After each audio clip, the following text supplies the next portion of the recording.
Olá, pessoal! Vamos para mais uma aula de geografia do 8º ano e vamos continuar falando dos Estados Unidos, território, organização, espaço e população. Hoje nós vamos focar mais na expansão territorial para o oeste. Nós já vimos a formação dos Estados Unidos, que começou com as 13 colônias, que eles foi uma colônia de povoamento, que eles se desenvolveram, eles cresceram de tal forma que viraram um país independente e rico, né? Mas eles só não pararam só ali na costa leste, nas 13 colônias e com a guerra de secessão da colônias do sul. Eles começaram depois disso uma expansão para o oeste, porque o território dos Estados Unidos, como a gente pode observar, vai do leste do Oceano Atlântico até o oeste, Oceano Pacífico, tá? E a política dos Estados Unidos foi assim, ó, ela foi cada vez mais endurecida, cada vez mais exigida, e eles começaram então assim, ó, vamos ter um maior número de territórios possível para do nosso poder, da nossa ascensão para a nossa exploração. Daí começou a política aqui, ó.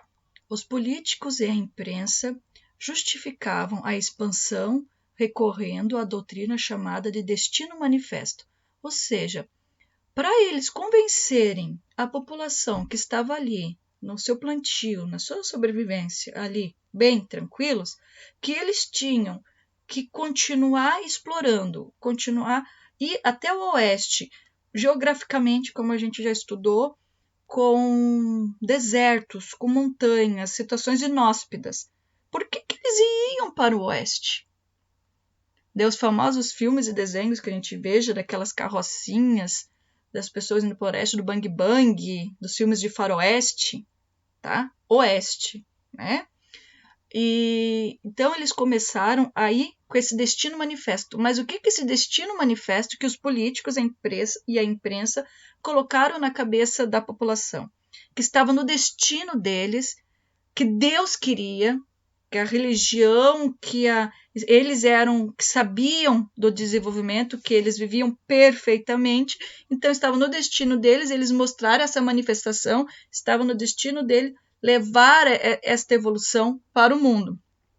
Tá? Daí tá aqui, ó. Segundo essa construção ideológica, os estadunidenses seriam um povo eleito com a missão moral e de apropriar das terras do oeste e das outras regiões da América, ou seja, os índios, como aconteceu no Brasil também, eram selvagens para eles, então eles tinham que tomar esse poder da terra, eles tinham que produzir nessa terra, explorar essa terra, e os índios que sobraram, eles iriam converter, igual aconteceu aqui no Brasil.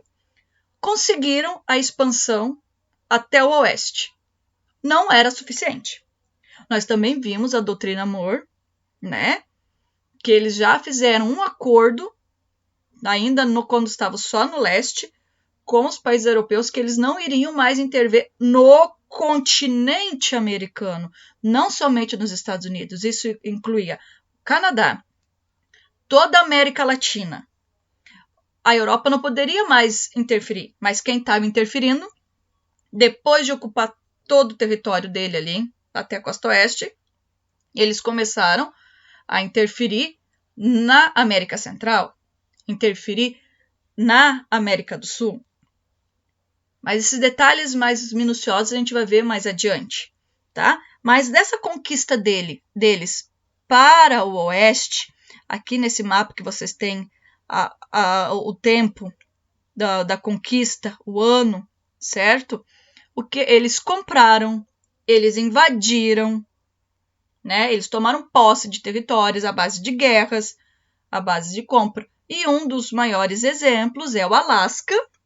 O Alasca ele foi comprado em 1867, era um território, nem tem aqui no mapa, gente, mas se vocês forem ver o mapa do mundo, foi uma falha minha.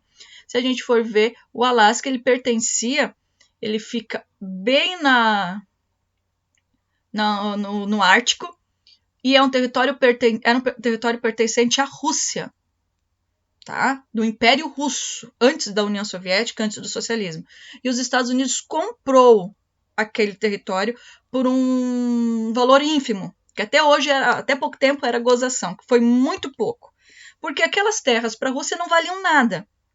Algumas décadas depois da compra desse território, é óbvio que os Estados Unidos já sabia, eles acharam muito ouro, muito diamante. Até tem nos canais, eu acho, do Discovery, a procura de ouro, são tudo no Alasca. Os Estados Unidos achou muito ouro lá. E outra aquisição, outra invasão, o último estado americano, os Estados Unidos eles têm 50 estados, 48 neste território, o Alasca, que é mais em cima, né? E o Havaí, que fica no Oceano Pacífico. O Havaí ele foi anexado em 1898. Na verdade, eles invadiram, tomaram posse por questões estratégicas naval e do exército militar, tá? Então, aqui vamos falar da expansão imperial, o quanto eles invadiram e tomaram, eles invadiram Cuba, Porto Rico, toda a América Central, eles têm influência até hoje, menos Cuba, porque Cuba, na década de 40, 50, houve a Revolução Cubana, né, e o país virou socialista. Tanto é que os Estados Unidos ele não tem comércio com Cuba. Cuba é um país que ele fica, como se diz, ele fica isolado economicamente do mundo. Tá? A presença mundial. Essa expansão do território até o oeste, essas anexações de territórios e de compra, a doutrina Monroe, o destino manifesto, todas essas formas de poder, de posse territorial, ainda é presente até hoje, tanto é que os Estados Unidos é um país de primeiro mundo, a potência mundial, a mais importante no mundo. Então, todo quanto é a situação que acontece no mundo, militar, economicamente, os Estados Unidos está lá. Ele faz parte da Organização das Nações Unidas, da ONU, ele é um dos países, dos 5 membros permanentes, a gente já ouviu falar, aquele que toma a decisão e veta. Ele faz parte da OTAN, vamos ver aqui a OTAN, ó. OTAN é uma organização militar criada em 1949 pelos Estados Unidos e pelas principais potências europeias, com o objetivo de combater possíveis agressões dos países socialistas sob liderança da União Soviética durante a Guerra Fria. Atualmente, também faz parte da OTAN alguns países ex-socialistas que estiveram sob influência soviética. Ou seja, a OTAN é uma organização militar que ela visa evitar guerras, evitar conflitos.